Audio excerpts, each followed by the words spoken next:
പാടം forest office ആക്രമിച്ച Konni MLA കെ.യു. Janeesh കുമാറിനെ സംരക്ഷിച്ച വനം മന്ത്രി. എംഎൽഎ ഉൾപ്പെടുന്ന വിഷയത്തിൽ വകുപ്പിന് കേസെടുക്കാൻ സാധിക്കില്ല എന്നാണ് മന്ത്രി എ.കെ. ശശീന്ദ്രന്റെ വിശദീകരണം. വനം വകുപ്പ് ഉദ്യോഗസ്ഥരുടെ ഭാഗത്ത് വീഴ്ചയുണ്ടോ എന്ന് പരിശോധിക്കുമെന്നും മന്ത്രി ജനം ടിവിയോട് പറഞ്ഞു. അല്ല, അതിനകത്തെ നമ്മുടെ ഒരു സ്റ്റാൻഡ് വനംവകുപ്പിന്റെ നിലപാട് എന്താണ്? പോലീസ് അല്ല, ഇനിയിപ്പം വനംവകുപ്പിന് പ്രത്യേകിച്ച് നടപടി എടുക്കാനില്ല. കാരണം എംഎൽഎ കൂടി ഉൾക്കൊള്ളുന്ന ഒരു കാര്യത്തിൽ വനം വകുപ്പിന് നടത്തിയിട്ട് പിന്നെ കേസെടുക്കാൻ പറ്റില്ല.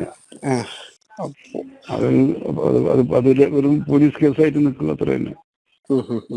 അപ്പൊ വകുപ്പ് തല നടപടി അങ്ങനെ ഒരു ശുപാർശയ്ക്കൊന്നും പോകില്ല വനം വകുപ്പിന്റെ പ്രത്യേകിച്ച് നടപടി ഉദ്യോഗസ്ഥന്മാരുടെ ഭാഗത്ത് വീഴ്ചയുണ്ട് എന്നാണ്. ഇപ്പൊ ഇനിയിപ്പോ പോലീസ് കേസെടുത്തിട്ട് കേസിൽ ആരാണ് കുറ്റക്കാരാണെന്ന് കണ്ടെത്തുന്നതിന് മുമ്പേ ചെയ്യണത് വേണ്ടി ഞാൻ ആലോചിച്ചിട്ടില്ല. ഈ ഫോറസ്റ്റ് ജീവനക്കാരൻ കൊടുത്ത പരാതിയില്ലേ, അതിൽ നടപടി അതിന്റെ മേലെയും കേസെടുത്തിട്ടുണ്ട്. ഈ പിന്നെ കസ്റ്റഡിയിൽ എടുത്തു എന്ന് പറയുന്ന അന്യ സംസ്ഥാന തൊഴിലാളി, അയാൾ കൊടുത്ത പരാതി ഇന്നേലും കേസെടുത്തിട്ടുണ്ട്. ഫോറസ്റ്റിന്റെ ഒരു ഓഫീസിൽ ഇങ്ങനെ കയറി ഇങ്ങനെ ഒരു നടപടി നടത്തുന്നത് ശരിയല്ല. അതാണല്ലോ കേസ് കൊടുത്തിരിക്കുന്നത്. അവര് കേസ് പിന്നെ പോലീസ് കേസാണല്ലോ. ഇനി മന്ത്രിയുടെ നിലപാട് എങ്ങനെയാണ്? അല്ല, മന്ത്രിയുടെ നിലപാട് പോലീസ് കേസ് വന്ന സാഹചര്യത്തിൽ മന്ത്രിക്ക് ഇനി പ്രത്യേകിച്ചൊരു നിലപാട് എടുക്കേണ്ട ആവശ്യമില്ല. വിനീഷ് ചേരുന്നുണ്ട് കൂടുതൽ വിവരങ്ങളുമായി. വിനീഷ്, പാടം ഫോറസ്റ്റ് ഓഫീസ് ആക്രമിച്ച കോന്നി എംഎൽഎ കെ.യു. ജനീഷ് കുമാറിനെ കൂടുതൽ സംരക്ഷണ കവചം ഒരുക്കുകയാണ് വനം വകുപ്പ് എന്ന് പറയേണ്ടി വരും ഈ ഒരു ഘട്ടത്തിൽ. കാരണം എംഎൽഎ കൂടി ഉൾപ്പെട്ട കേസായതുകൊണ്ട് തന്നെ ഒന്നും ചെയ്യാനില്ല എന്നത് വളരെയധികം ഗുരുതരമായൊരു വീഴ്ചയായി നമുക്ക് കാണാൻ സാധിക്കില്ലേ? കാരണം എംഎൽഎ ഫോറസ്റ്റ് ഓഫീസിൽ കയറി ചെന്ന് പറഞ്ഞത് ഫോറസ്റ്റ് ഓഫീസ് കത്തിക്കുമെന്നും നക്സലുകൾ വരുമെന്നുമുള്ള ഭീഷണി സ്വരം തന്നെയാണ്. ഇതിനെതിരെ ഉദ്യോഗസ്ഥരുടെ ഭാഗത്ത് നിന്നും വലിയ രീതിയിലുള്ള പ്രതിഷേധങ്ങൾ വന്നിരുന്നു.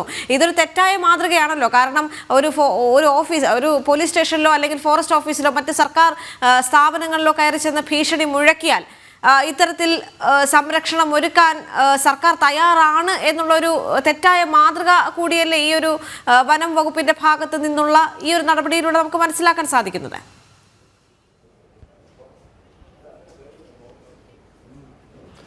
തീർച്ചയായിട്ടും വനം വകുപ്പ് മന്ത്രി തന്നെയാണ് ഇപ്പോൾ എംഎൽഎക്ക് സംരക്ഷണം ഒരുക്കുന്നത്. പ്രത്യേകിച്ച് ഒരു ഫോറസ്റ്റ് ഓഫീസിൽ കയറി ഒരു എംഎൽഎ ഭീഷണിപ്പെടുത്തുന്ന ദൃശ്യങ്ങളടക്കം പുറത്തു വന്നിരുന്നു. ജീവനക്കാരെ തന്നെ ഭീഷണിപ്പെടുത്തുന്ന ദൃശ്യങ്ങളായിരുന്നു പുറത്തു വന്നിരുന്നത്. മാവോയിസ്റ്റുകൾ ഇറങ്ങും, ഓഫീസിന് തീയിടും എന്നതായിരുന്നു എംഎൽഎയുടെ വാക്കുകൾ. ആ വാക്കുകളെ അനുകൂലിക്കുന്ന നിലപാട് തന്നെയാണ് വനം വകുപ്പ് മന്ത്രി ഇപ്പോൾ എടുത്തിരിക്കുന്നത്.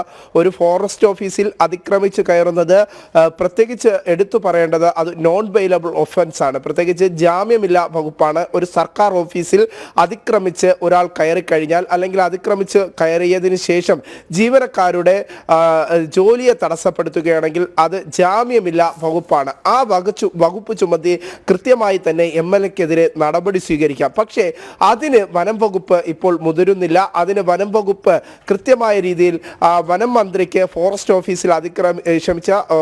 ഓഫീസിൽ എംഎൽഎ അതിക്രമിച്ച് കയറിയതിനെതിരെ വനം വകുപ്പ് മന്ത്രി തന്നെ സംരക്ഷണം ഒരുക്കുന്ന ഒരു സാഹചര്യമാണ് ഇപ്പോൾ കാണാൻ സാധിക്കുന്നത്. വനം വകുപ്പ് മന്ത്രി ഇന്ന് രാവിലെ ജനം ടിവിയോട് വ്യക്തമാക്കുന്നതും അത്തരത്തിൽ തന്നെയാണ്. അദ്ദേഹം പറഞ്ഞത് നിലവിലെ സാഹചര്യത്തിൽ ഫോറസ്റ്റ് ഉദ്യോഗസ്ഥർക്ക് ഏതെങ്കിലും തരത്തിലുള്ള അല്ലെങ്കിൽ വനം വകുപ്പിലെ ജീവനക്കാരുടെ ഭാഗത്തു നിന്ന് ഏതെങ്കിലും തരത്തിലുള്ള വീഴ്ച സംഭവിച്ചിട്ടുണ്ടോ എന്നത് സംബന്ധിച്ചുള്ള പരിശോധന നടത്തും എന്നാണ് വനം വകുപ്പ് മന്ത്രി തന്നെ വ്യക്തമാക്കുന്നത്. അതിൽ നിന്ന് നമുക്ക് മനസ്സിലാക്കാൻ സാധിക്കുന്നത് എംഎൽഎ സംരക്ഷിക്കുന്ന നിലപാടാണ്. നിലവിലെ സാഹചര്യത്തിൽ വനം വകുപ്പിന് പ്രത്യേകിച്ച് നടപടിക്രമത്തിലേക്ക് ശുപാർശ ചെയ്യേണ്ടതില്ല, അല്ലെങ്കിൽ വനം വകുപ്പ് ഇതുമായി ബന്ധപ്പെട്ടുള്ള മറ്റൊരു കേസുമായി മുന്നോട്ട് പോകില്ല എന്ന നിലപാടാണ് ഇപ്പോൾ വനം വകുപ്പ് മന്ത്രി തന്നെ പറഞ്ഞിരിക്കുന്നത്. ഇതിലൂടെ രാഷ്ട്രീയ സ്വാധീനം മൂലം ഭരണകക്ഷിയുടെ അല്ലെങ്കിൽ ഇടതുമുന്നണിയുടെ ഒരു കൃത്യമായ ഒരു സ്വാധീന വലയത്തിനുള്ളിൽ തന്നെയാണ് കെ.യു. ജനീഷ് ഇപ്പോഴും നിലനിൽക്കുന്നത് എന്ന് തന്നെയാണ് നമുക്ക് മനസ്സിലാക്കാൻ സാധിക്കുന്നത്. കാരണം ജനീഷ് ഇത്തരത്തിൽ ഗുരുതരമായ ഒരു നടപടിക്രമം അല്ലെങ്കിൽ അത്തരത്തിലൊരു ഓഫീസിനുള്ളിൽ ഒരു സർക്കാർ സ്ഥാപനത്തിനുള്ളിൽ കയറി ഭീഷണിപ്പെടുത്തുന്ന ദൃശ്യങ്ങൾ പുറത്തു വന്നിട്ടും ആ വകുപ്പിലെ മന്ത്രി തന്നെ സംരക്ഷണം ഒരുക്കുന്നു. ഒപ്പം തന്നെ വകുപ്പ് മന്ത്രി തന്നെ അതിനെ ന്യായീകരിക്കുന്ന തരത്തിലേക്ക് കാര്യങ്ങൾ പോകുന്നതിന് പിന്നിൽ ഇടതുപക്ഷ ഒരു അനുകൂല രാഷ്ട്രീയ നിലപാടുകൾ സംസ്ഥാനത്ത് നിലനിൽക്കുന്നുണ്ട്. പ്രത്യേകിച്ച് ഭരണം നടത്തുന്ന സർക്കാരിന്റെ ഇടതുപക്ഷ സർക്കാരാണ്. അതിന് അനുകൂലമായി നിന്നുകൊണ്ട് ഇടതുപക്ഷ എംഎൽഎ സംരക്ഷിക്കാനുള്ള ഒരു നിലപാട് തന്നെയാണ് ഇപ്പോൾ പാർട്ടിയുടെ ഭാഗത്തു നിന്നും സർക്കാരിന്റെ ഭാഗത്തു നിന്നും ഉണ്ടാകുന്നത് എന്ന കാര്യത്തിൽ സംശയമില്ല. ദേവിക. ശരി.